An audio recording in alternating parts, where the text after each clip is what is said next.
Yan guys, walk tour muna tayo dito sa Escolta Street. So alamin lang natin yung mga lumang building na nandito na nakatayo pa rin dito sa Escolta. Tapos itong mga building na to, halos lahat po siya puro mga historical building. So na makikita natin mga oldest building dito sa Maynila.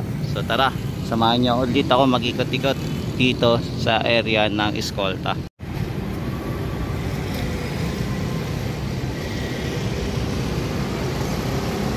Yan, marami mga building dito na pwede pa sanang ma-renovate, no?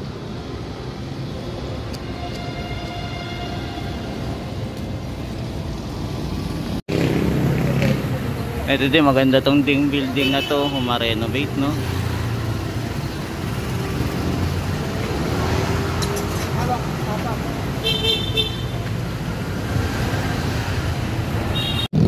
Yan, pag makikita mo tong building na to, para ka nasa unang panahon.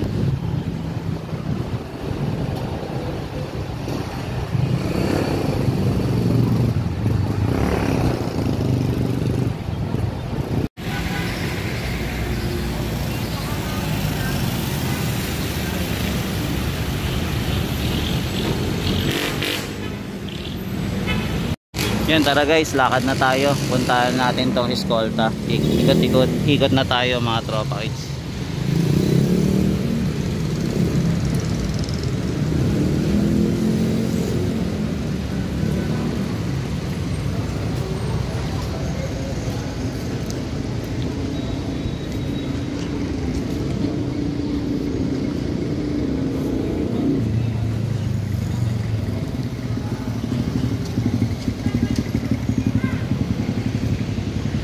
So ito na yung itsura ng Escolta ngayon. So nandito pa rin po yung mga lumang building dito sa Escolta.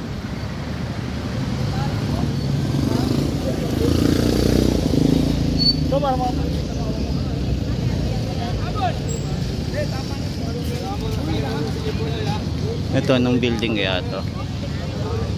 Walang pangalan. Tapos ito yung Reina building.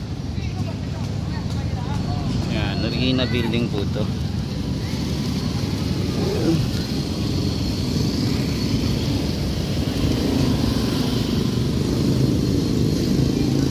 Yan, so itong building naman po nagagamit pa rin naman. Pakinabangan pa.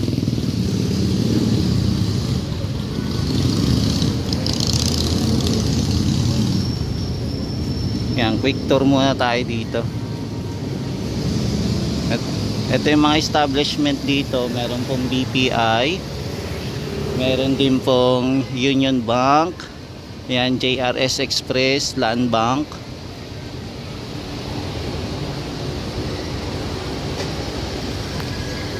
Tapos meron din ditong hub, Make Club. Yan.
Yan, lakad-lakad na tayo mga tropa kids dito sa mga lumang building dito sa Escolta.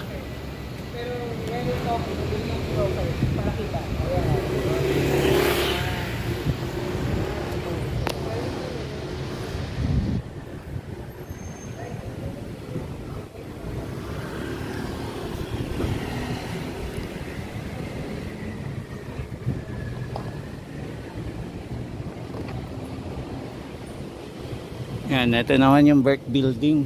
Tapos ito, abandon na rin tong building na to.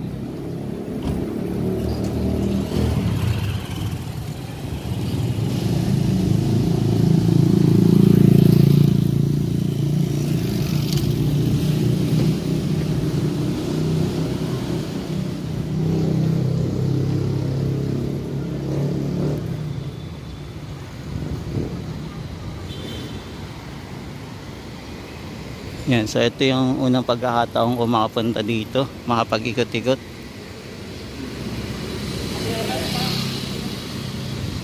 Pang ano muna tayo, historical event.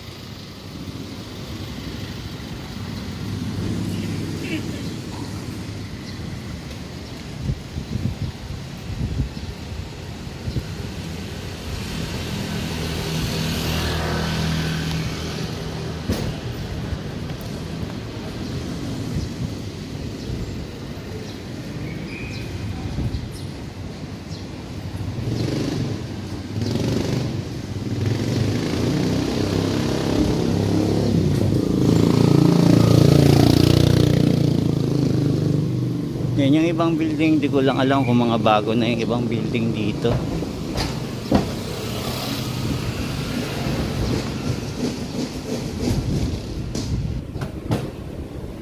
Tapos ito naman, ano, CB Furniture. So ito naman yung tsura nya, maganda pa rin yung building na to. Maganda pa rin yung pagkaka-design.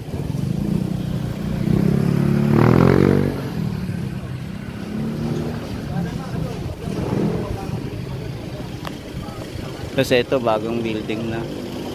So ilan lang yung mga building dito, no, na okay pa, na old school.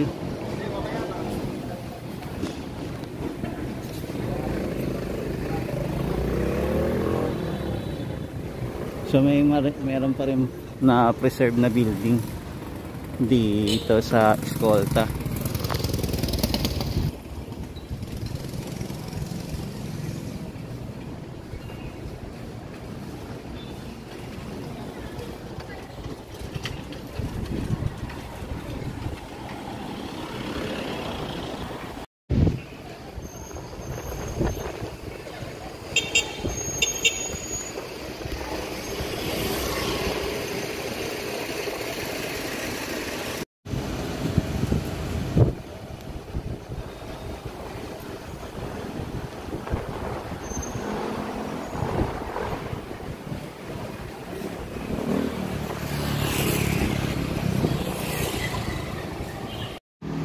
Yan, walk tour ulit tayo, lakad-lakad.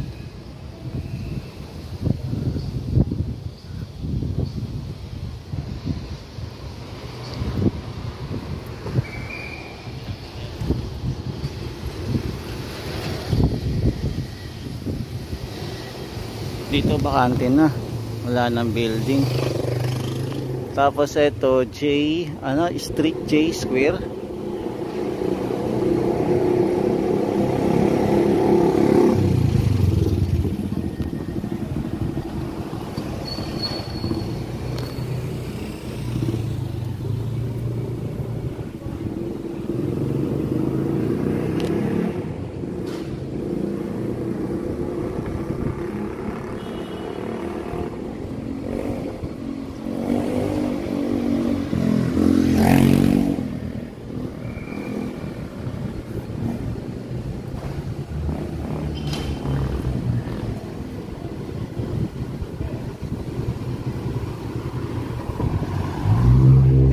Building din to. Ano kaya ang pangalan na ito? Yung gandang building.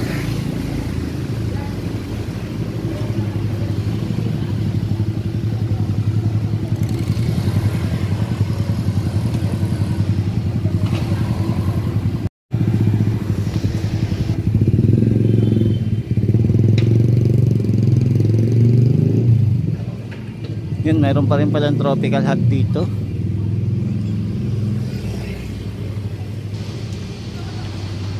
Ito, ano kaya to, ginigiba na yung building na to?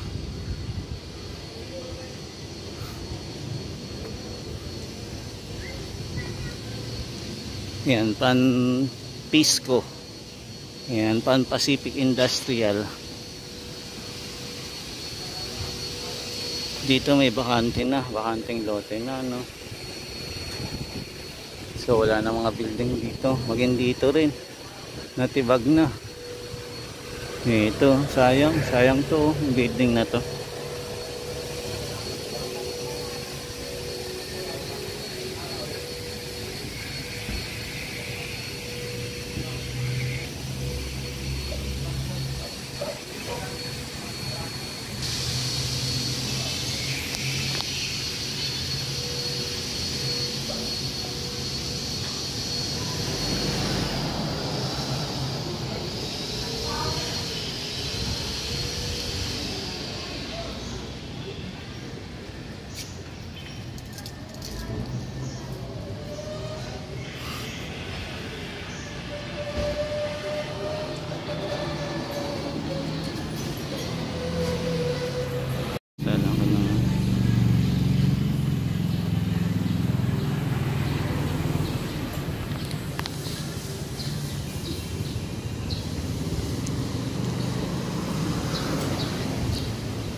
Yan, lahat pa rin po tayo. So ito, saglit lang po yung paglalakad natin dito sa Escolta. Napakaiksi lang pala itong Escolta na lugar, no.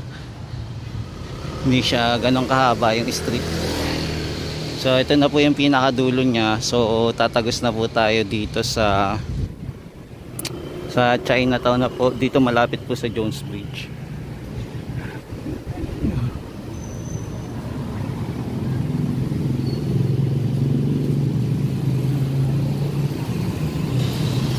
Yan yung iba po mga building, mga bago na po.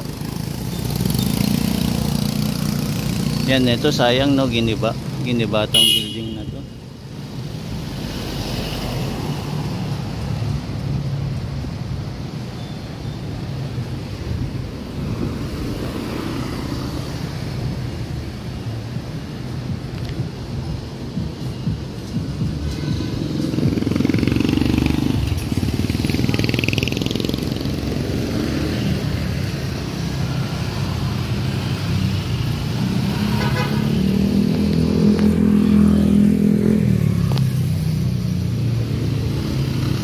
Yan, meron din po ditong Hopia Factory.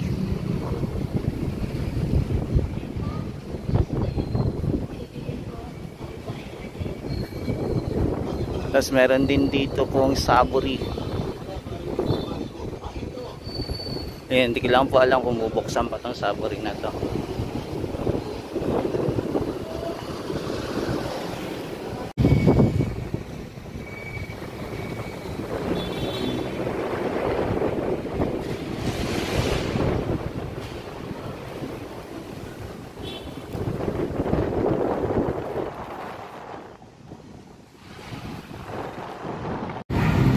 Yan, so nandito na tayo sa Jones Bridge. So ito na po pala yung pinakadulo ng ating pamamasyal dito sa Escolta.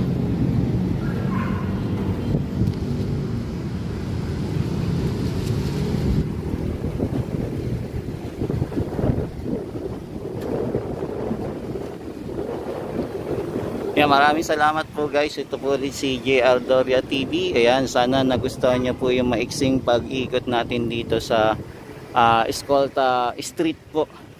Medyo maliit lang po yung pagtutur natin at then sinilip lang po natin yung mga gandang pasyalan, magagandang building, yung mga lumang building po, mga historical building dito sa Escolta. Ayan, so ito din, first time ko din po makadaan dito at makita po ng actual yung mga building dito na mga luma.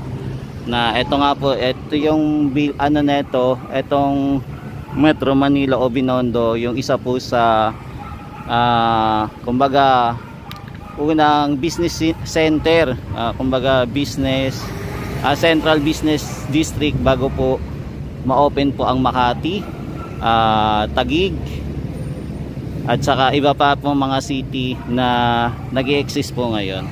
Yan, maraming salamat po. Ito po si JR Doria TV. Maraming salamat po. Mahalin natin ang Pilipinas. Thank you po.